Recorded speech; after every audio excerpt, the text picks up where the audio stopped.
Hi, welcome to my channel. Today I'm joined by Russell Dennis, who is an MMA fighter, but he's also a Taekwondo practitioner. He's actually my highest ranked student as an 8th degree master in Taekwondo. I invited him here today to talk about MMA and how his Taekwondo fares in his MMA fights.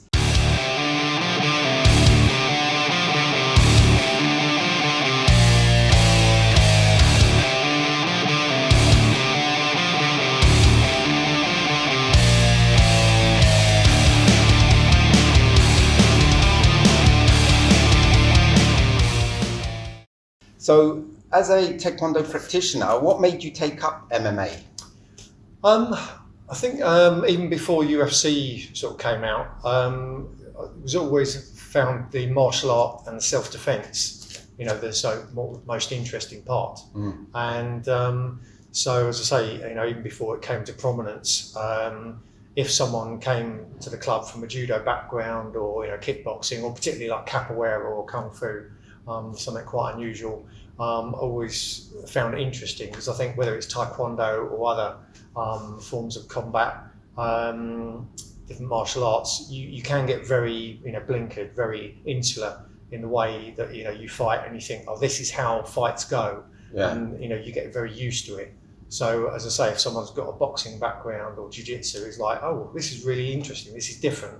And how do we solve this puzzle? That's the problem with martial arts. Most of them do like for like fights, so they're only fighting against one particular style, and it may not expose their weaknesses. I think it can be quite a shock sometimes, and even if people are good boxers, black belt in judo, karate, taekwondo, whatever it is, and they come into MMA or just go to another club, and sometimes another club in their style. And you're fighting different people with different, skills, different set of skills, and but it's only good, I think. And how did you find that your Taekwondo skills fared in the cage? Good actually. So although you have different emphasis and things have to change, and with Taekwondo, Taekwondo has to change, but also boxing has to change, judo has to change, jiu-jitsu, wrestling has to change, because there's good things and little bad habits in everything. But as I say, I think it's only good for people to do that. And so what did you find that Taekwondo really helped you with? What were the strengths in the cage? I think the mobility is a big thing. So some martial arts and some styles of fighting, they're very much trading. Whereas Taekwondo, is move. There's a lot of dodging, a lot of movement, nice and relaxed. The problem is that you're restricted with movement. There's only so much. I think that's another good thing for Taekwondo people. Get yourself in a small boxing ring or a small cage, or restrict yourself on a matted area, because we do like to move.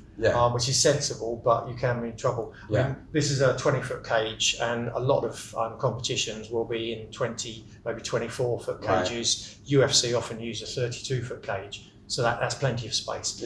I have fought in an 18-foot cage, and that did feel quite tight. Restricted, and there's still some events that use 16-foot cages. That's very, very restricted.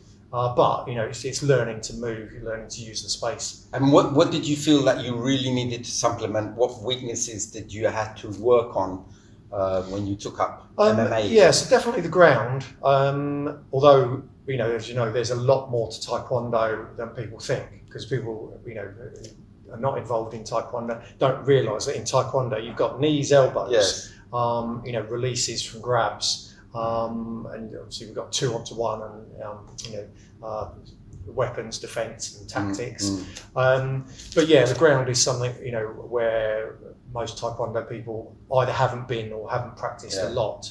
But the leg flexibility and the leg strength actually helped you out. Can be useful. And it's about playing with these things and trying things out, learning from but it's true what you say. A lot of people just see the Taekwondo competitions and think it's just kicks, punches. They don't realise that we do use elbows, knees when we're practicing the art for self-defense. We do groundwork, but obviously we don't tend to do wrestling moves. It's more striking while you're in the ground. If someone's trying to get you to the ground, or brief things. But again, it's about training it and practicing it, and not just thinking, oh, I'll probably do that. Yeah. You've got to train it. Yeah, the philosophy of Taekwondo is that you would try to keep person at distance, and if they come, that's why we use kicks, flying kicks. But if they get closer, we use the hand strikes, and if they get closer still, elbows, knees, and then comes the grappling on the floor. We deal with fighting sitting down, lying down on the floor. But I hear this said by many people that 90% of fights end up on the floor. And that's why MMA is so good. Yeah, is that really true? I mean, how do they know this? Yeah, how they've worked this out? They've obviously gone around the world and monitored millions of fights and worked out the statistics. I think in the real self-defense, the 90% or 80-90% of fights end up on the ground. Certainly, if they go on more than 20, 30 seconds. I think if it's 10 seconds, hopefully it's just one strike. That's the idea of Taekwondo.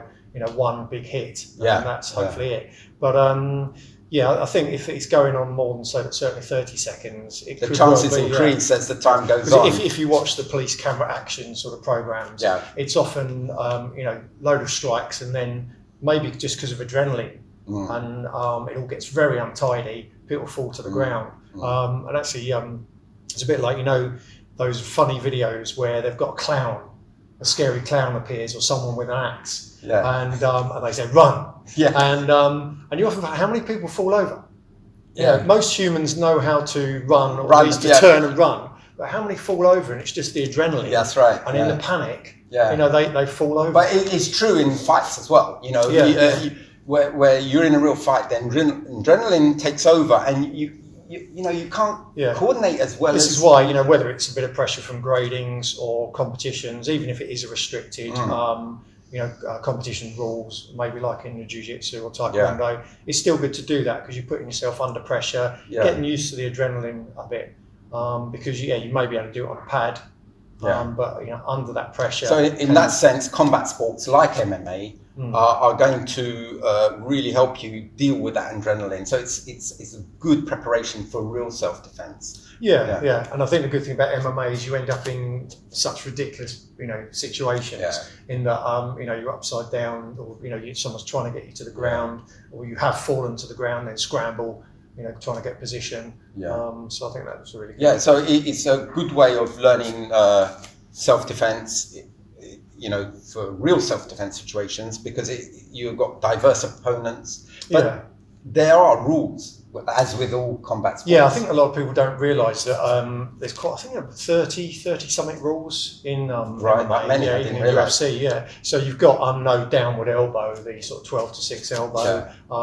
because that can be particularly dangerous. No fingertips, no eye gouges. You just mentioned the two things. You mentioned the two things I would do most likely when I watch the MMA going on at the centre, which you teach here. I'm thinking, what would I do if somebody grabbed me around the waist to take me down? This will come to mind straight away. Or they try to grapple. So definitely, in self-defense, one of the biggest things is poking to the eyes. With thumb or fingers. But again, you've got to train these things. You've got to train the knees, the elbows, those, and obviously, we've got Juche and Yongei. But you need to be training these things. So you think, I'll do that, and also from difficult positions. Trying to, So although MMA is really good way of preparing yourself for real life self-defense situation, there are limitations which and you haven't got obviously 2-on-1, 3-on-1. Exactly, weapons, many against one. I think there was a video actually of some top UFC fighters. This was a couple of years ago. But top UFC fighters, and I think there was a guy who was in the army, fought in UFC, I can't think of his name, but he was in UFC from the army, and he took them on sort of training. And they got these top UFC people to try 2-on-1, 3-on-1, whether someone's got a stick, and they were really, they were better than an average person, much better with ideas, but they, because it's out of their normal area of speciality. They didn't cope that well, and you thought, wow. But it's just because I hear MMA is the best way to prepare for real life, but that has limitations as well. Because I often see people end up on the floor which is fine if you're against one opponent. But if it's many against one, going down to the floor is the last thing you want. And that's why in Taekwondo we avoid that as much as possible. So obviously standing 2-on-1, 3-on-1 is not good. But you can, with the mobility from Taekwondo, you can come up with tactics and kick and move, hit and move. But if you're on the ground, it's a really bad situation, especially if it's concrete and not matted. So like all martial arts and combat sports, there are always limitations. So that's why I always say to whatever practitioner they are, say use your strengths to your advantage, but always work on your weaknesses, and that goes for Taekwondo students as well.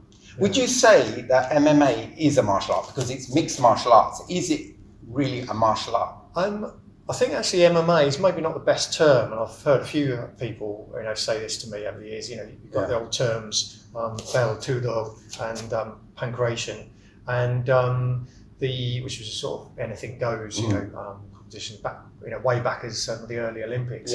But mixed martial arts sounds like it is. You do this martial art and that martial art and that martial art and then blend it together. And some people like GSP, Georges St. Pierre, have done that very well. But most people will train MMA, or maybe they've got a background. They're a good striker or good grappler, and then they'll do the other bits and put it together. But MMA does sound like it is a mixture of martial arts, but MMA, in my opinion, isn't a martial art. It's more a combat sport, in my opinion. Because it hasn't got the moral culture, that's the right, background the philosophy, to it, and the other bits to it, which it's quite flexible. It's not like a limited style. You get very diverse styles, and two people can have complete different style, and they're both MMA. Whereas in most martial arts, you nearly everybody in that martial arts pretty much fighting the same way.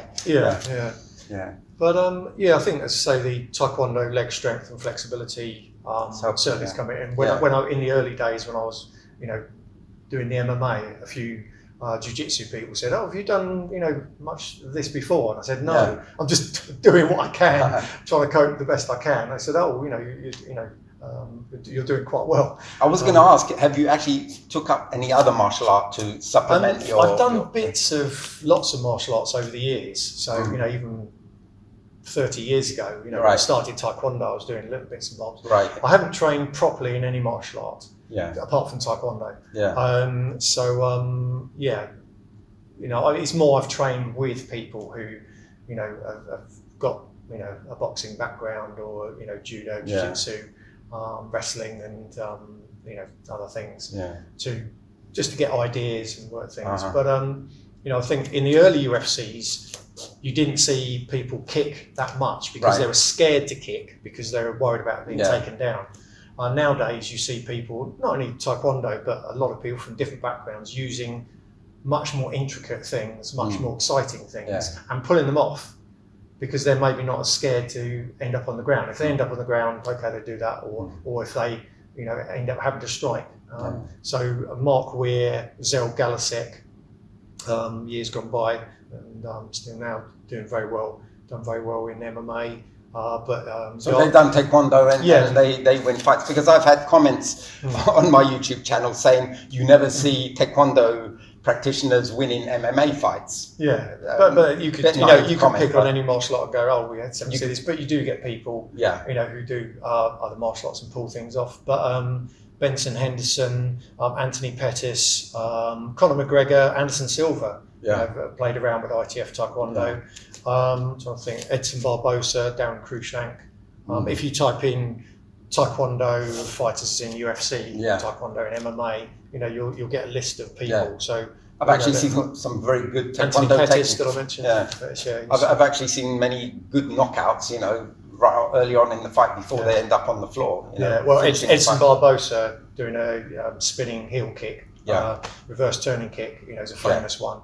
And as I say, early UFCs you never saw that, but now you see these things being pulled would you recommend that MMA fighters learn a bit of Taekwondo to supplement their skills? I would, and obviously I'm biased, but actually because I've been over to Las Vegas 3 times now, because the gyms there are huge, and trained at gyms with people who fight in UFC, and I've had it time and time again. you're really awkward to fight. Yeah. And I even had people almost complain to me, you move too much. Oh, we don't normally move that much. Don't move, stand still. Yeah. Because I think, we're kicking off the front leg, which is a big thing. Yeah. And you're seeing more knockouts now because people used to say, even Taekwondo, if you kick off the front leg, it's not as powerful, which it isn't. But if you practice stabbing that side kick with the front leg, and there's been a few UFC knockouts with the front leg turning kick, front leg roundhouse, and if you practice it, it's good. But I've had a lot of people say, you're really awkward to fight. And still after 30 years, 30 plus years now of sparring different people, I would say certainly stand up. Yeah.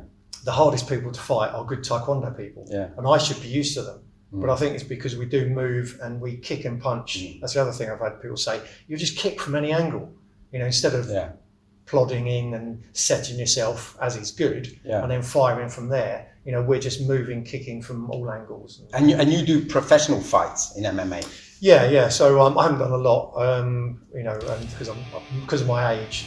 52 now. 52 years, but most of your opponents are half your age. Yeah. My first one I was 41 and now 52, so I'm not on a course for UFC, too old. Yeah. But just haven't got into it as some of my other Taekwondo black belts have. And I think it was just, they try and always find someone in their 30s or early 40s. There's not many around though. So I sometimes get older people if they can, and then they drop out because of injury, and then end up with someone in their early to mid 20s again. Yeah, but you're in really good shape for a 52-year-old. And I try. I keep going. Yeah, I just keep training while my body allows. Oh, that's good. Yeah. Are you planning to do any more professional fights? Every one I've done, my first one to my last one, I've said that's my last one. I'll just do one more, just one more. And the family say, no, stop. And then I get a bit sort of itchy and a bit sort of... So maybe there's another one on the line, yeah? Maybe, yeah. All right, good. Well, thanks for coming. That was really interesting. Perhaps we can make more videos. Maybe we could do some more practical videos. Comments. Maybe some people would like to know how they could use Taekwondo skills in the cage. So that'd be great to do. Yeah. Okay, thanks for watching. See you next time. Bye.